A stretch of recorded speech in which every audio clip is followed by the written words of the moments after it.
I'm Al McFarlane. Welcome to Conversations with Al McFarlane. Glad to be here and glad to have you. We want to begin today's program picking up where we left off a couple weeks ago. We were talking about the work of the unions in supporting teachers and workers in the school system and supporting workers across the board.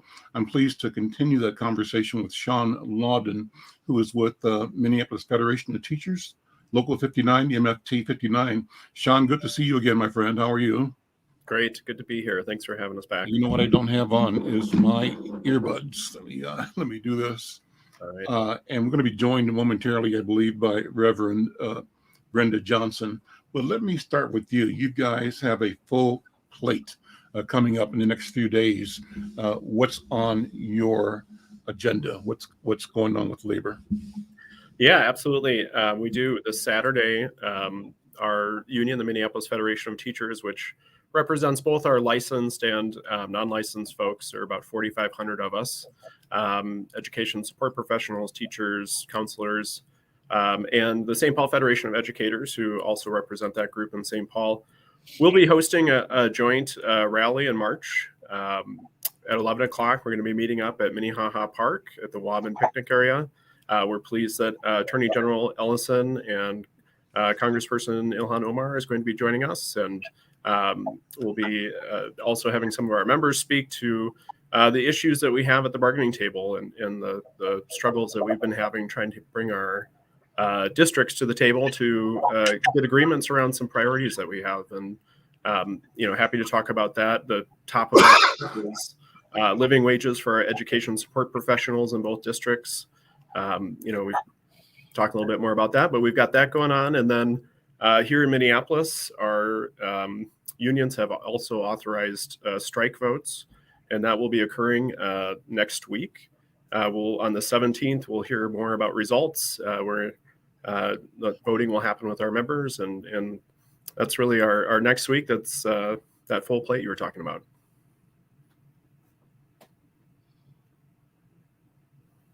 Oh, I'm sorry, Al, I couldn't pick you up there. Got it. Reverend Brenda Johnson, good to see you again. How are you? Hello. Wonderful. Greetings. Greetings. Thank you for joining us again. And my colleague and brother Youssef and Jeannie is here. Yes. Youssef, how you doing? So let's unpack a little bit. I'm just, happy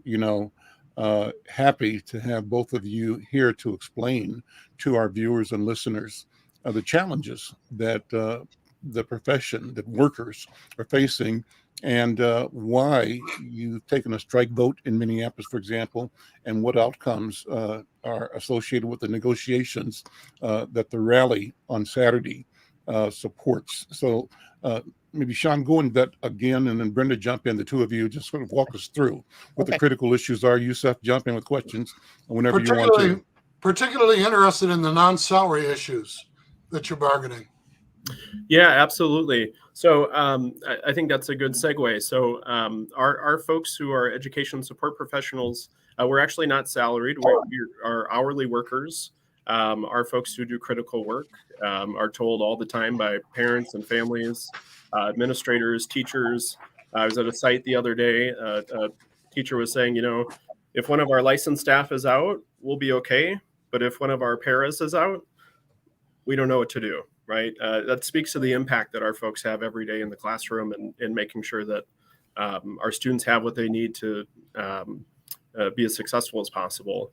Our hourly employees are really hurting in the schools. A new special ed assistant, for example, is going to come into the district making $24,000 a year. That's before taxes and health insurance. And what we see then as a result of that are significant vacancies and high turnover. And Brenda can talk about kind of some of the work that we do so closely with our students that makes our members so high impact. And so when we have those vacancies and that high turnover in those positions that our students rely on, that has a negative impact on our outcomes for kids. And so that is our top issue in the MFT, and I know SPFE also shares that as a priority. But in terms of those other issues that you were asking about, we're talking about class sizes. Of course, we want to make sure that our students have the attention of their educators as much as possible, so that folks can, our folks have time to work directly with students on what they need. We're talking about increased mental health supports. So, the pandemic, if anything, has made our, close to worst in the nation counselor to student ratios even more unacceptable. And we know, obviously, with the tragic events of yesterday and, what's happened with Amir Locke, we know that our students are reeling and our communities are hurting. And we need resources for our students in our schools because it's a big part of our kids' community. Sean, many of the concerns that we hear in the NAACP, and I'm sure Al shares this, are concerns about the curriculum in terms of how inclusive it is, how reflective it is, because your student body is what, 75% students of color? Your teaching staff is what percentage of color? Less than 15%? Our licensed staff are about 20% folks of color, so 80% white. Mm-hmm. And your fellow federation in St. Paul, the St. Paul Federation of Educators, put meaningful integration as one of their collective bargaining issues. Another concern is that you've lost approximately 1/3 of your population of students to the charter schools, and the national NAACP has adopted a resolution opposed to any new or any expansion of charter schools until two things happen. One, the playing field is level because the charter schools are exempt from the desegregation integration rules.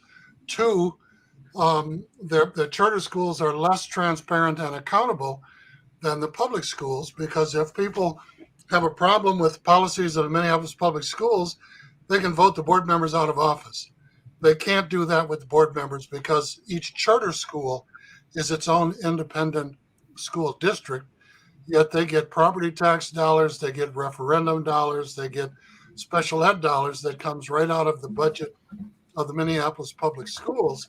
And many people are calling for a study or a review of the impact of charter schools on the community in terms of, whether they underperform or overperform the public schools, whether the teachers are treated in a similar manner, what the academic performance is. And there are a lot of issues and unanswered questions that people have about, the general quality of education for students in the traditional public schools and in the charter schools. And I'm curious if the curriculum becoming more inclusive, if integration, if some of the issues that I've raised are part of what you're either bargaining for or committed to and working for as the Minneapolis Federation of Teachers.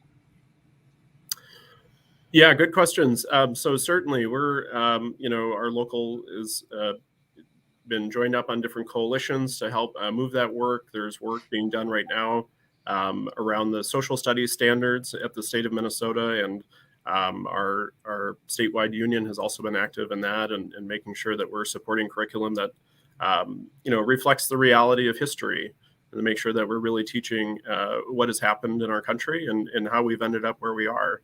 If we're going to do something about the unacceptable outcomes that we have to know how we got here, and that's something we certainly support. I know that our counterparts in the licensed chapter of the MFT, they've also proposed language to help make sure that we're retaining and recruiting more teachers of color, because that's something that we also are committed to and have been working with the coalition at the state level to push for resources to go into that program. We'll continue to be at the Capitol pushing for that, and especially now that we have a $7.7 billion surplus, there are more than enough resources to put behind those efforts. And I think the charter question is a good one. We certainly have been supportive in the past of a moratorium to say, let's find out what's going on. When the charter law first passed in Minnesota, one unique thing that it had was it said a majority of those board members needed to be teachers. And so we really started off this experiment looking at teacher-driven schools and what that would mean potentially to education reform. Unfortunately, several years after that law first passed, that requirement for teacher majority boards was eliminated in state law, and so now we have what we have right now. And Sean, let me interrupt you and make another point. 2 points. One, in terms of transparency, I retired as a member of the superintendent's cabinet in the St. Paul Public Schools. So I was also the administrative liaison to the 8 charter schools that St. Paul Public Schools authorized at that point in time. So I am qualified to raise questions on this topic, and I don't want to claim to represent the charters or the school district. I'm just a parent and a grandparent whose children have gone through the public schools. However, one of the other selling points of charter schools was that they were supposed to be laboratories identifying best practices for teaching all students, for eliminating the achievement gap, for coming up with new models of what a world-class education was supposed to be. And then they were charged with sharing that information with the broader community, including public schools. Have the charter schools contributed any new and miraculous learning practices to the Minneapolis Federation of Teachers that have aided you in fulfilling your job? Along with that, Youssef, Sean, what is the relationship between the workers in the charter schools and the union? Yeah. Mm-hmm. Yeah, good question. So I think that was certainly the hope. And I think what we've seen after a significant expansion of the number of charter schools that we have is something of a regression to the mean. And so, early on in the movement of, school choice, we had various schools that were held up as examples of overperforming, similar schools in the public system with similar demographics. But what we've seen over time is that, the larger those schools have expanded, I think you can take a look at the Hiawatha Academies as an example of that. Those test scores have come back to reflect what a lot of their neighboring public schools look like. So I don't know that we've actually seen a lot of innovation that has led to better outcomes. I think if we looked at the entire portfolio of schools that are out there, you can find some that are performing higher on test scores, some that are performing lower, and I think what we'd find is mostly performing similarly to schools, within the district as well.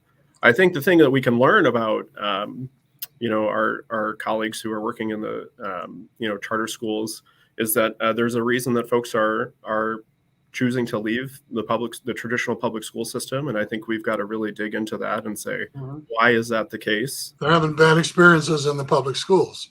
Right. And what do we do about that? And how do we make sure that our schools are the welcoming places they need to be, that our practices are, supportive of all of our kids and their families. And I think that's what we're very interested in. And let me raise one question with regard to that, because many of the teachers that I speak to sort of throw their hands up. They say the kids have behavior issues, that the kids have needs that they're not trained to address.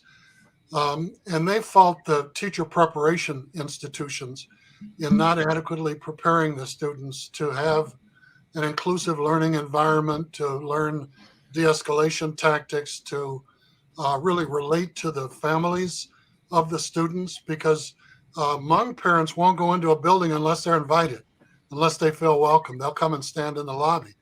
And when you look at our schools, many of them look like the United Nations. And the reality is, whether it's charter or public, that the schools that have a large white population are getting whiter, and the schools that have a large population of students of color are getting more and more concentrated. So we really have a policy of containment in some neighborhoods and a policy of excellence in other neighborhoods. Also, when you look at the magnet programs or the programs that have citywide busing, they have assistant principals, they have librarians, they have full-time nurses, they have behavior specialists, they have licensed specialists, rather than, if you look at the schools in the low-income communities, the core teachers, the ones who are licensed in reading, writing, and math, also have the responsibility for teaching in areas that they're not licensed in, like science, like history, like geography, like the other students' classes that are available. And so you've got kids being prepared for the 21st century in some schools, and you got kids learning how to make, pardon the analogy, ashtrays and shoe shine kits in another school. So the situation ought to be such that no matter which school a parent sends their children to, they're going to get a world-class education. But there's such a thing as involuntary transfers for the teachers who can't find a steady job, who are sort of left on a holding list until the beginning of the school year. And then those teachers are involuntarily transferred to the schools where the kids sign up late, who have a need for extra teachers, which means that in the schools that have the greatest challenges, we've got the least desirable teachers who have the lowest experience and training to address the kids with some of the greatest needs. And I'm wondering what, if anything, we, the community, and the Minneapolis Federation of Teachers can do together to try and address some of this, because we know that teacher tenure was one of the issues, and seniority, that the unions fought for. And many of the best teachers aren't in the schools where the kids with the greatest needs are. So there's an opportunity gap in terms of who has access to a world-class education and who's left in a school with involuntary transfers and core teachers responsible for handling areas in the curriculum outside of their training and their life. Sorry to go on so long, but Yeah. can you help us with that?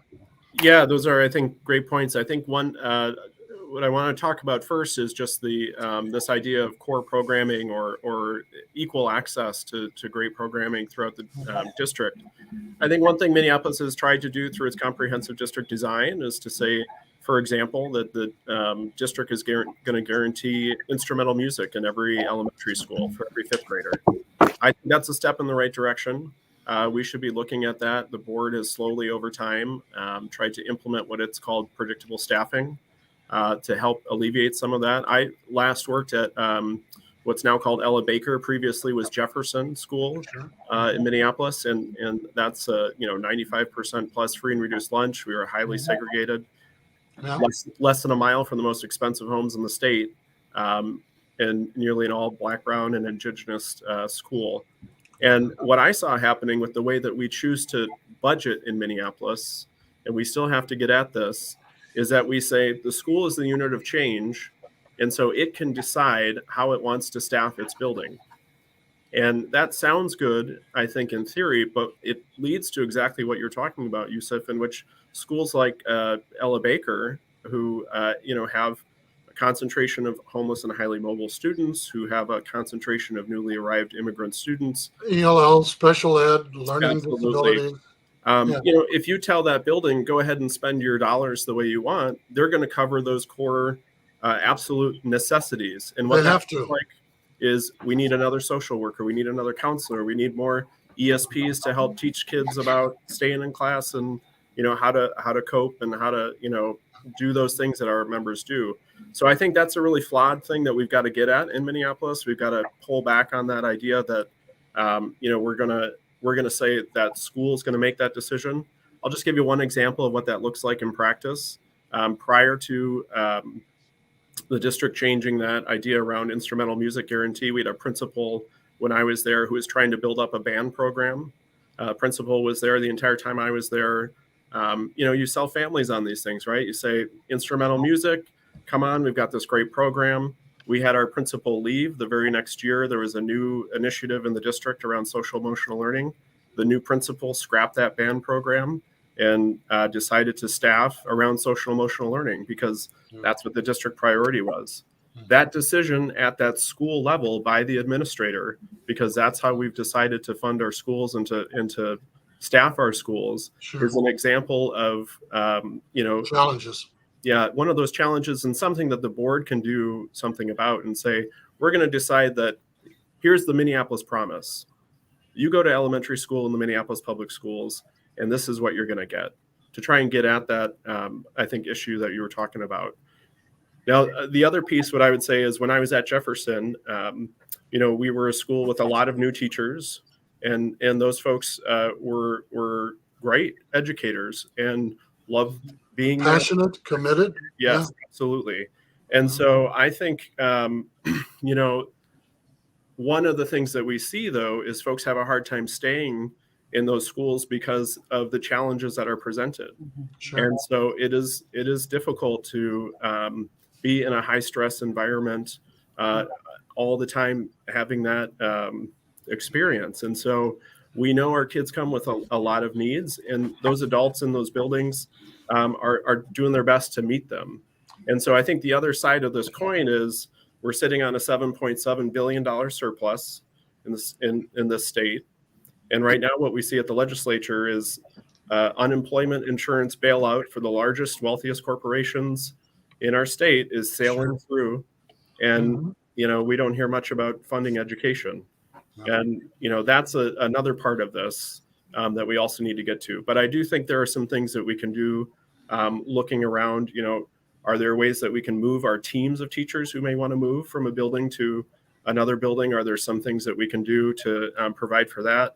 And again, like I said, the MFT is looking at ways, how do we, you know, look at exempting our teachers of color from seniority-based layoff, is trying to make sure that we're retaining our teachers of color. Other side of that, though, is our employer is the Minneapolis Public Schools is in charge of retention and is in charge of those programs. We've got an ombudsperson position that's been open for months. It's an important place for us to solve problems. And we need to see a commitment to that. We need to see those positions filled, and we need to have rich dialogue about what do we do about, you know, the conditions for our educators and our students in our schools that, you know, aren't always ideal. Let's unpack before you do. Let's unpack the language a little bit, because we started off talking about ESPs and your organization MFT.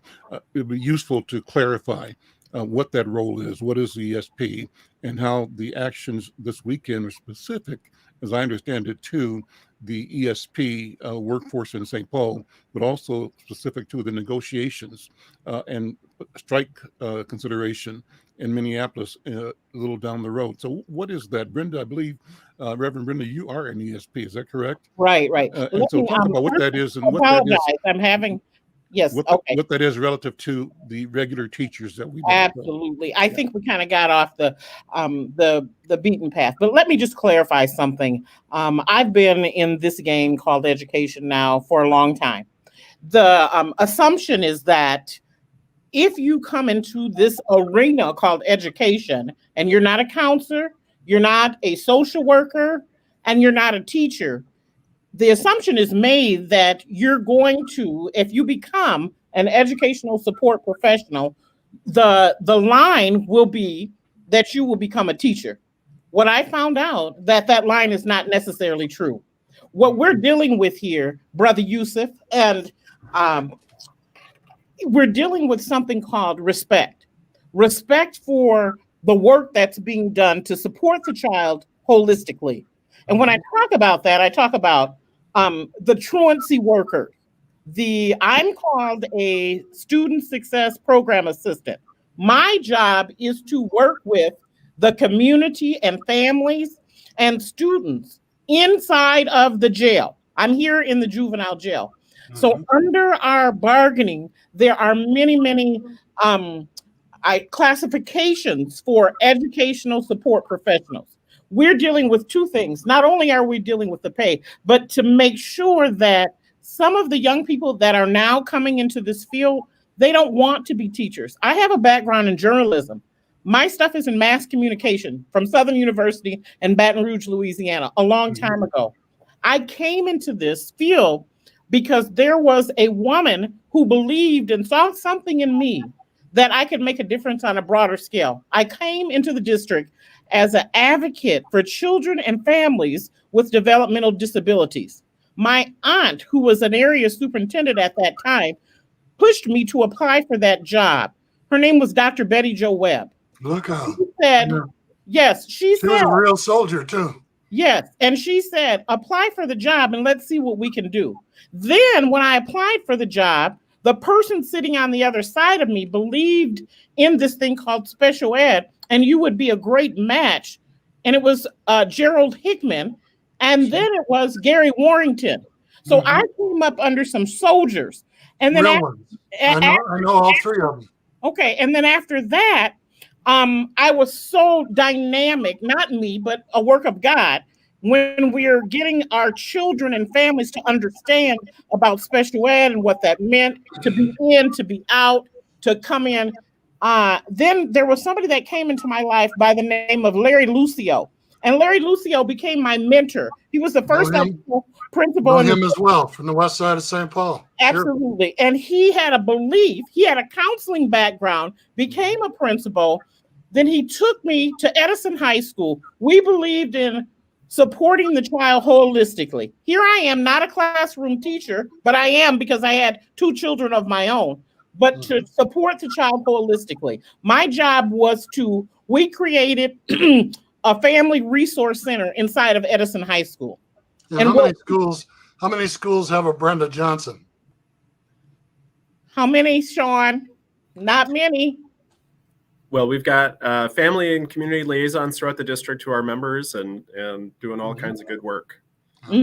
But so then Larry Lucio came to this place, and where he went, he took me.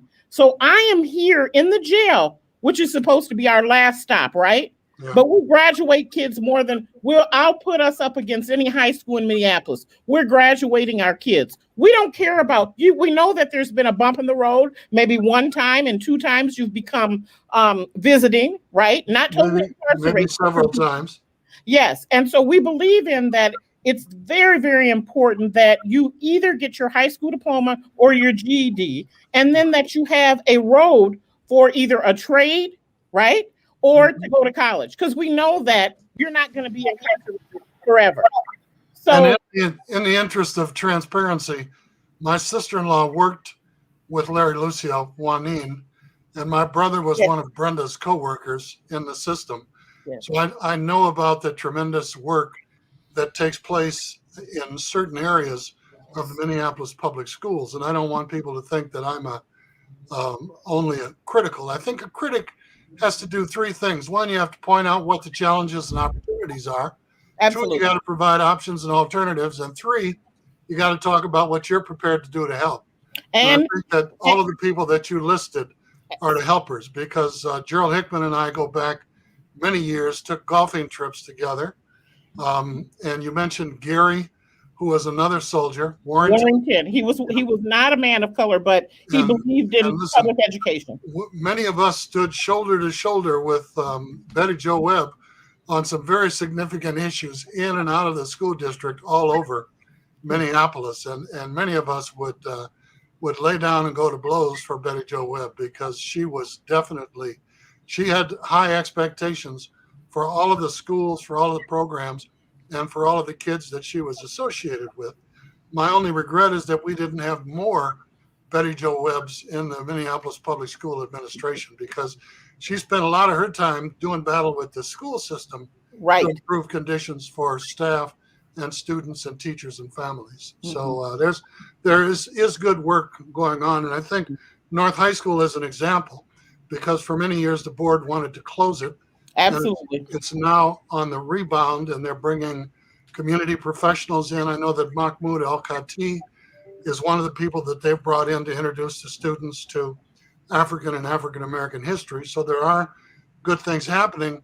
The challenge, I think, is that they're happening piecemeal, because let me tell you a story about St. Paul. We've got German immersion. We've got French immersion. We've got Chinese immersion. We've got Spanish immersion. We've got Hmong immersion. We've got Karen.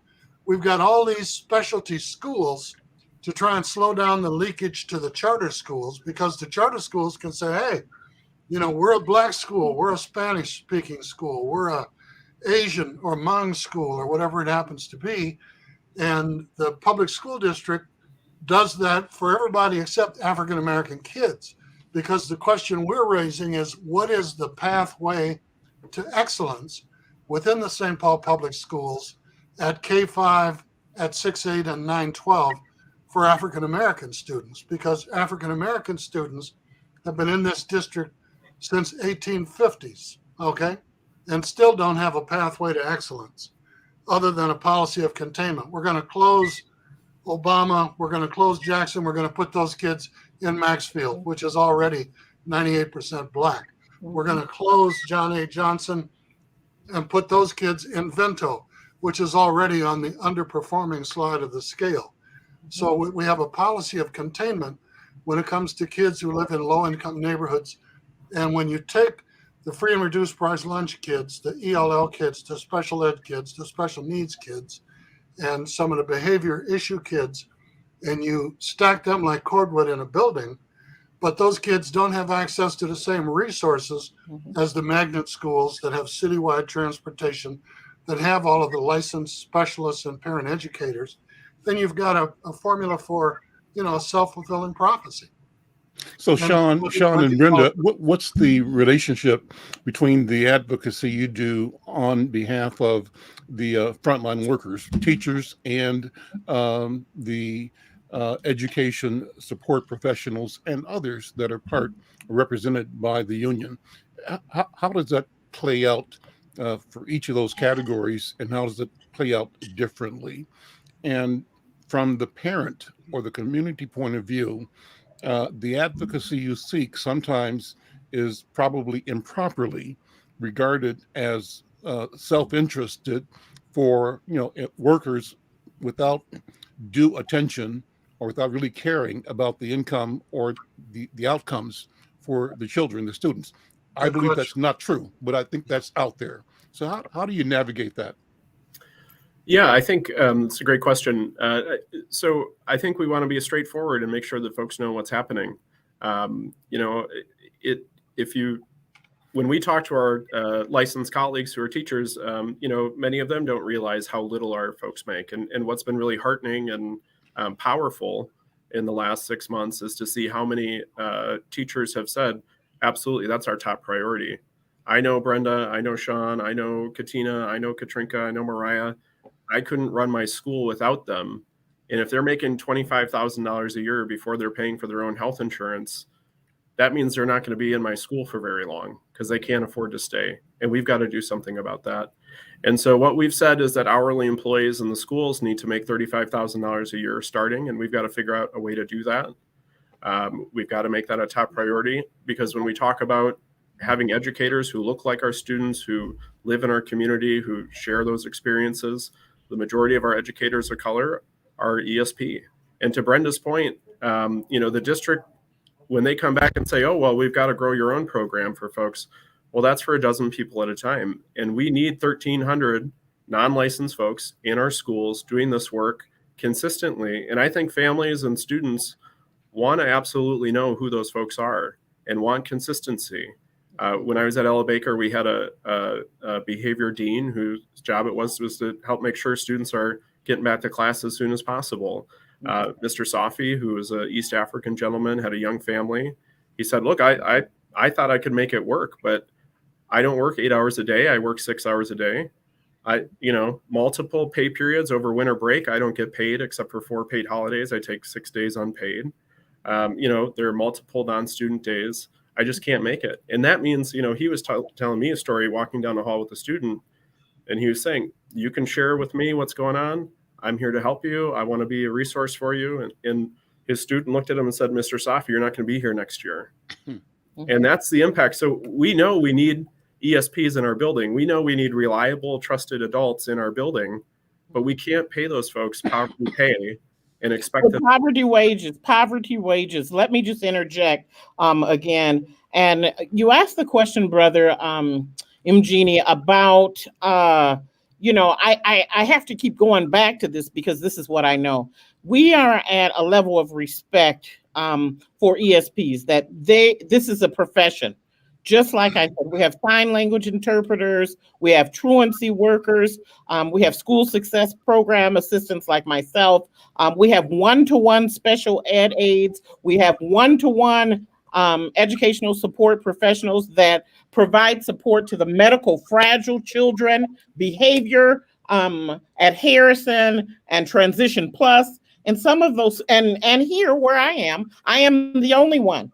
So one of the things that we're dealing with, number one, we know that there's an educational support professional bill of rights we've been trying to get passed through. Sean, we haven't got that passed through yet, right? No, And it's a Bill of Rights that sits in the legislature in the state of Minnesota right now. And Tim Walsh is a teacher and it hasn't passed yet. So you tell me about that. Number two, I can tell you that we were the first short-term secure facility that did Freedom School. We did Freedom School in the jail. We produced graduates. We brought in Madeira Arredondo. We brought in Art Knight, Bobby Joe Champion during the time of Harambe, right? So Yes. the programming that's required for our children is to say our kids can and will achieve that thing called academic excellence. We are looked at as human beings. I don't care if mama has had some issues out there being on crack and daddy is not involved. That is not an excuse anymore. We can't lean to that, but we do have to recognize that that child may need something. And the family, when the child comes to school, the mama is coming to school with the child because the child brings that issue to school. And some people feel that we are educators and we shouldn't be responsible for helping with that. Well, I am a support professional. That is part of what I do, and giving back to my community is to recognize that child holistically. Yes, ma'am. So oftentimes I am seen as an adversarial because I'm Or advocating. a glorified clerk. Pardon me? Or a glorified clerk. Absolutely. I'm advocating on behalf of the child and the family because they're going to have to go back to the community when you leave our visiting facilities, right? They're going to have to go back. Yeah, and so absolutely. I need to make sure that they have a mentor in the community. I need to know how to access resources that are in the community. I know that they won't come back here a second and third time. Let me God bless you, welcome girl. Angela Rose Myers to the conversation. She's one of the officers of the Minneapolis branch of the NAACP, a master's student, I think, at the University of Minnesota, and just a brilliant mind, a wonderful person. And what I wanted to do is I want to pivot this conversation to talk about a press release we received. We're publishing in Insight News about the NAACP position on the killing of the Andre Locke. brother Amir, Yes, yeah, yes. Amir Locke. But before I do that, I wanted to ask Sean and Brenda, first of all, to remind people about the specific actions this weekend, Saturday in particular, and about what's likely going to be happening so that we get the reminder in terms of the negotiation, the strike authorization in Minneapolis. Be really clear on that. Clear to the point of inviting our listeners, viewers, the public to offer support or criticism, but I think we're looking for support here, and I'm expecting support. We want to support what you're doing, and that's why I wanted you to say one more time, and then I want you to join this conversation with Angela and Youssef and I, all of us together. I think we all have an obligation to speak about what's happening with public safety in our community. So, Brenda, I'll start with you, and then you and Sean kind of just invite the public to know and to do. When public education is under attack, what do? We're going to stand up and fight back. On Saturday, we will rally. We will start at Walburn Park. We will meet our St. Paul sisters and brothers halfway, and that halfway mark on the Ford Bridge. They're standing with us. We have Teamsters, we have MFT, and we have Education Minnesota. We have SEIU, we have ASME. We have wonderful speakers. We have Ilhan Omar coming. She was one of my students at Edison High School. She's a product of Minneapolis Public Schools. We have Keith Ellison coming. We have Marsha Howard coming. We have some brilliant ESPs that are younger, that have been in the game, that are trying to figure this out. We have our sisters and brothers coming from across the river to support us. We have our Native American students coming, our drummers. We have frontline workers coming from the community, the faith community coming to support us. So we're in this together. We are sending a message to the state of Minnesota that our time is now. When public education is under attack, we're going to stand up and fight back. We need to get this thing right now. We need to get it right now. What time is it going to be, Brenda? 11 o'clock. 11 o'clock. Saturday. We meet at Walburn Park. and it's going to be a major event. It's going to be a sea of blue, and we are excited. This has never happened in the history that I know of, maybe 50 years prior to my time, that we've had a strike. Not in my tenure here in Minneapolis Public Schools. We need the community. We need our Black and brown people to stand in solidarity with us. We got a big fight on our hands. And our kids are suffering. Our parents are suffering. Our community is suffering. I'm a product of Minneapolis Public Schools. And I love public education. And my kids went to Harvest Prep and Seed Academy. They went to public education, public schools, and then they went to private schools. So I understand this thing, and I still believe in what the public schools can produce. Sean, invitation? Yeah, 11 o'clock at Minnehaha Park. We'll be at the Waubun picnic area. February 17th, we'll announce results of strike votes in both the teacher chapter and ESP chapter of our unions. And we're asking folks to reach out to the school board and the superintendent and tell them that, as Brenda was saying, the time is now to fix this problem. We need living wages for hourly employees. We've been calling for the folks who we represent, but also our food service workers, another very diverse work group who are paid even less than we are.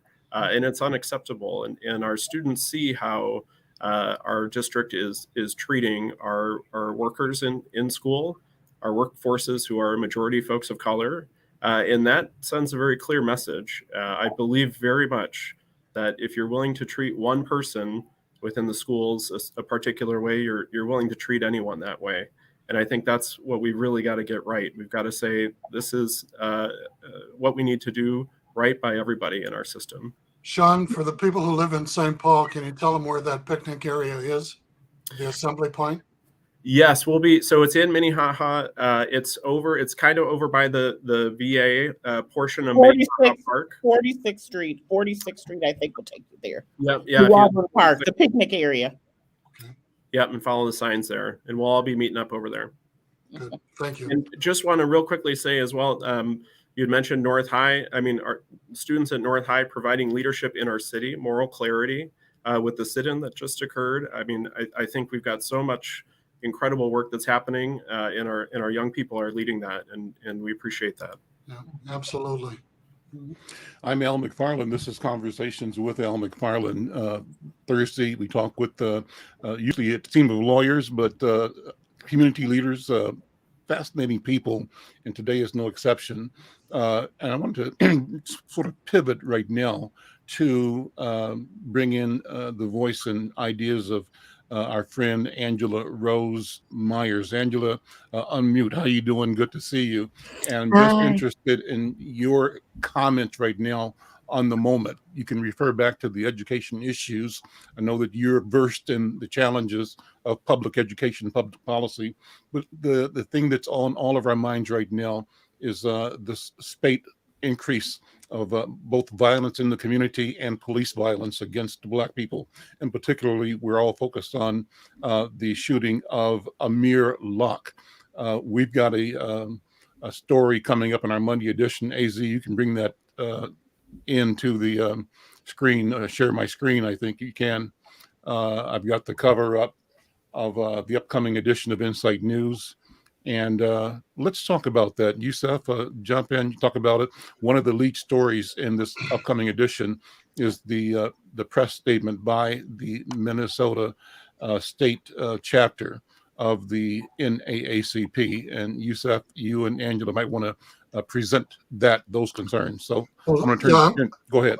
I want to defer to Angela because she's been at the heart of our activities. She and I worked on the state release. St. Paul has issued a release. Minneapolis has been involved. And from a jurisdictional standpoint, when an issue arises in a community, the NAACP chapters have to defer to that community for their leaderships. And I spoke with the president in St. Paul last night and this morning, and we fully support the Minneapolis NAACP and stand ready to provide any support that we can around all of the activities related to No Knock in the past week. The student protest the other day in front of the governor's mansion. We live on just off Lexington Parkway, and the kids marched from Central High School up Lexington to Summit and then over a block to the governor's mansion. And I have never seen, they were walking up both sides of Lexington. There's a traffic island in the middle, and it took 15 minutes for this. And I was disappointed because the local news station said several hundred students walked out of class. There were buses coming with Minneapolis students, suburban students. The majority of the students who were there were white students. These were high school students. There were parents. There were thousands of people from throughout the metropolitan area, and 95% of them were high school students. It was absolutely, it reminded me of the Children's Crusade in Birmingham, Alabama, when all the adults were in jail. The little kids went out and protested and got arrested to show support for voting rights and civil rights.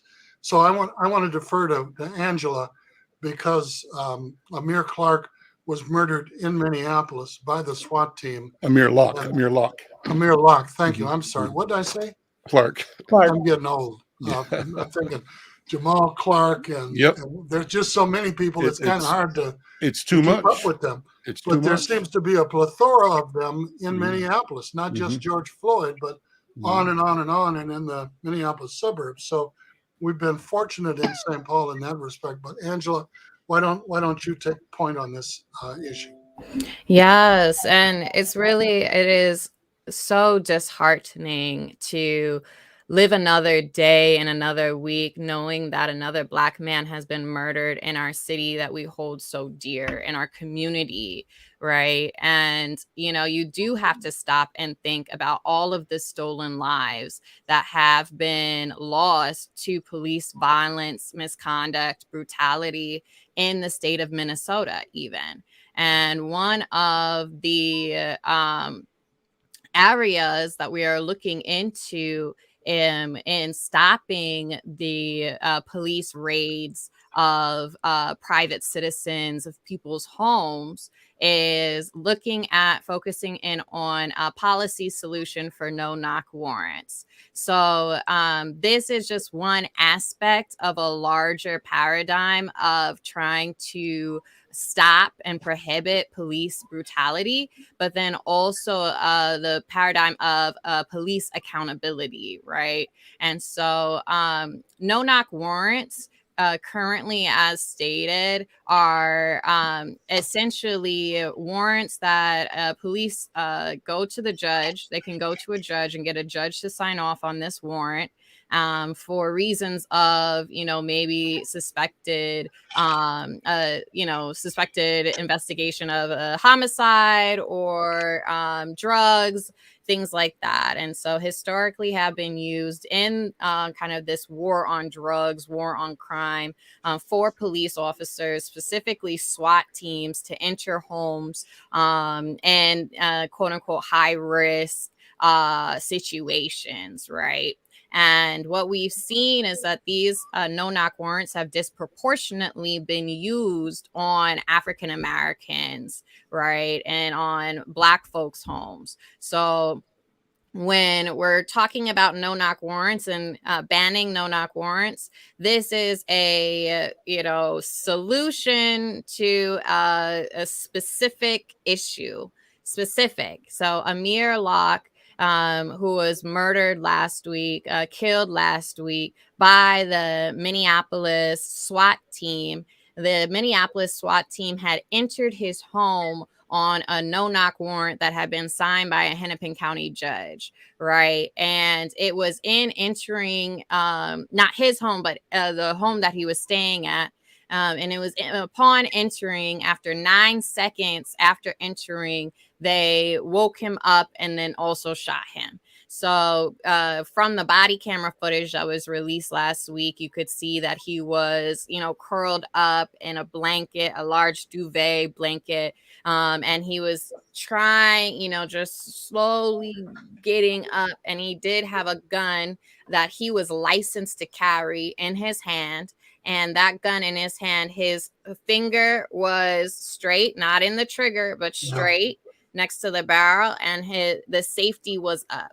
So upon looking at this footage, the Minneapolis NAACP the state NAACP, and then also the national NAACP, after looking and reviewing the footage, have all released statements regarding the unjust lynching, police execution of Amir Locke.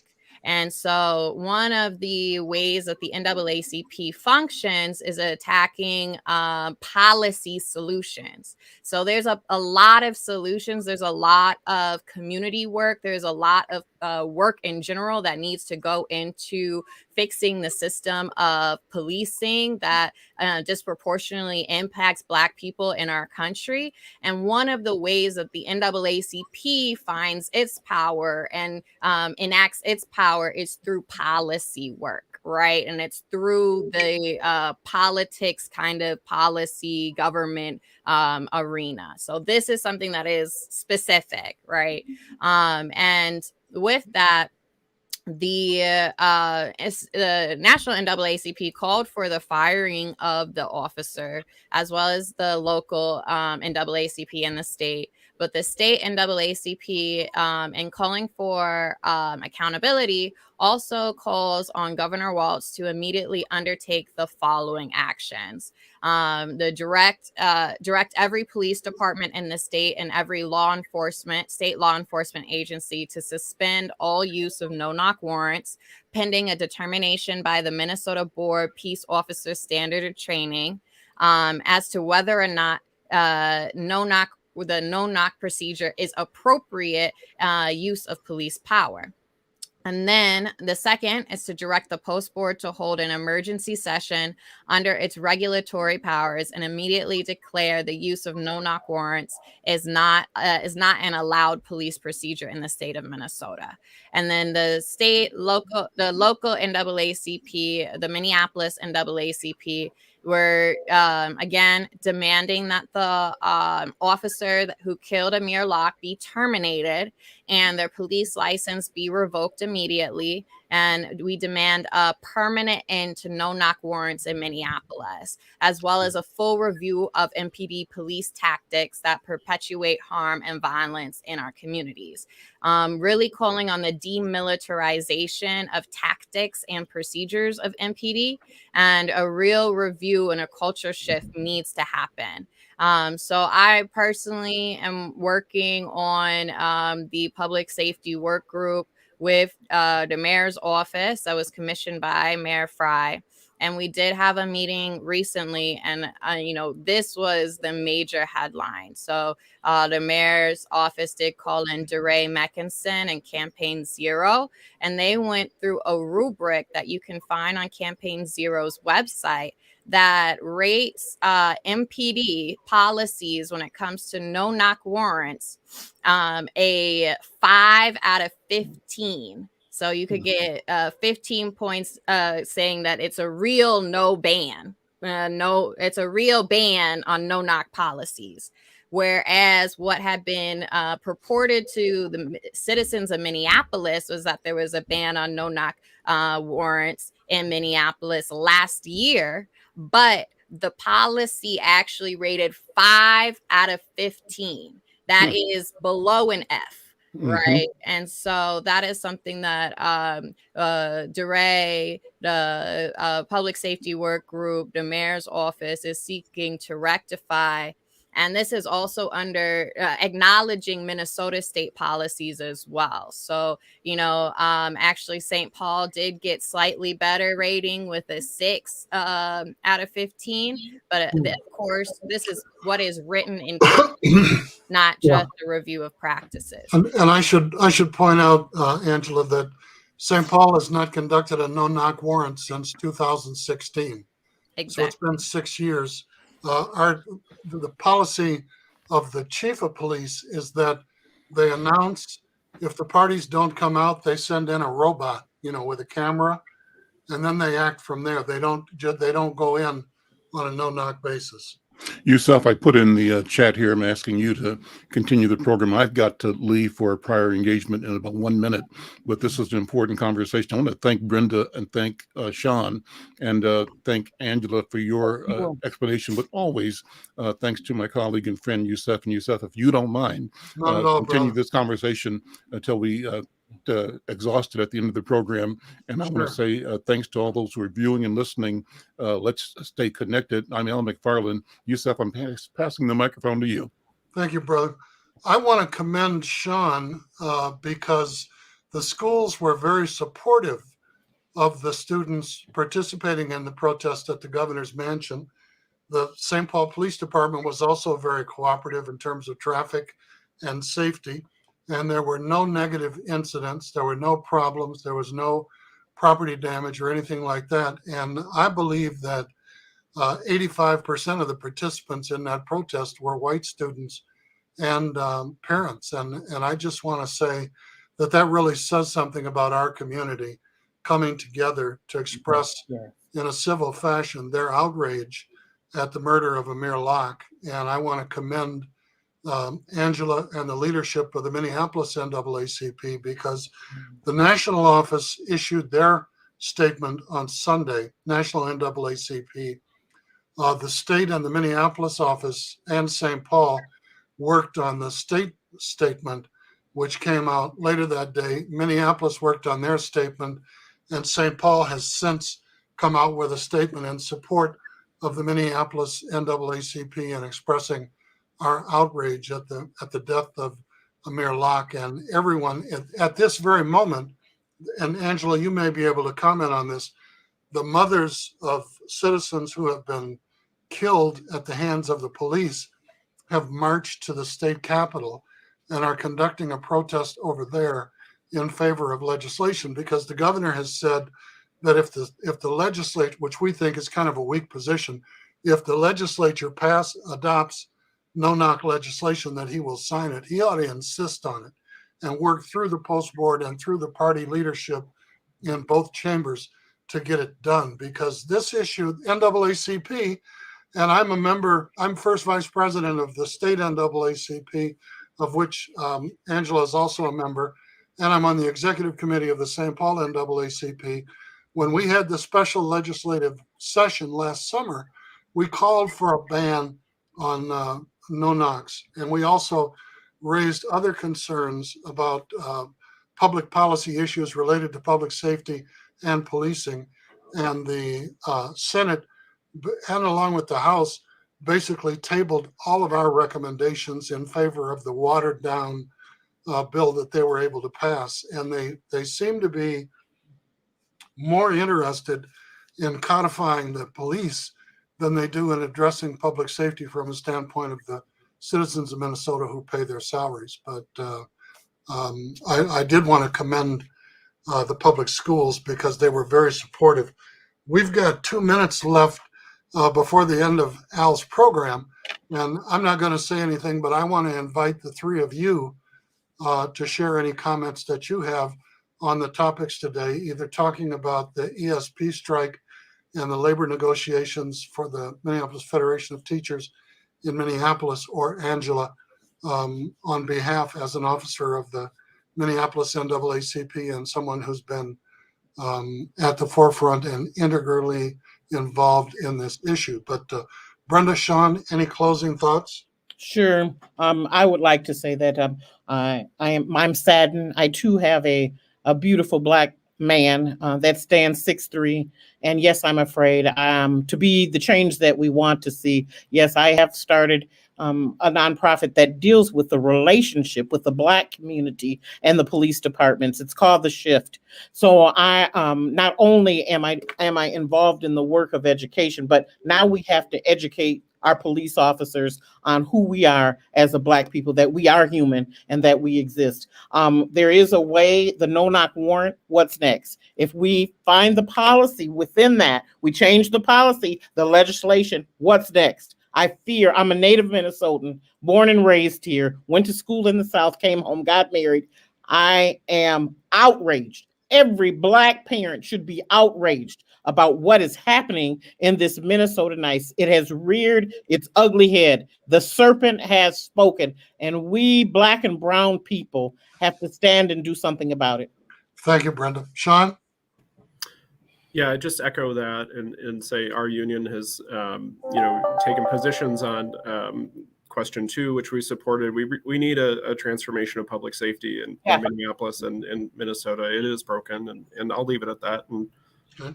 Saturday, 11 o'clock, we're going to hook up on the Ford Bridge and at the picnic area, 46th Street. Take it toward the river near Minnehaha Falls and the VA home. Angela, you have the final word. Thank you. As we're coming upon this holiday, St. Valentine's, right? I'm thinking about also staying prayed up, right? And finding hope, even when it's hopeless. It seems like we're in a hopeless moment right now, but we can stay prayed up. We can stay within ourselves, grounded and stable and clear-minded in what is right and what is wrong. I believe, very wholeheartedly that God has put in each one of us the energy to go forth and carry out his mission, right? And it's so important that we stay true to who we are as a people and really actually addressing the issues and not getting caught up in the politics and the politricks.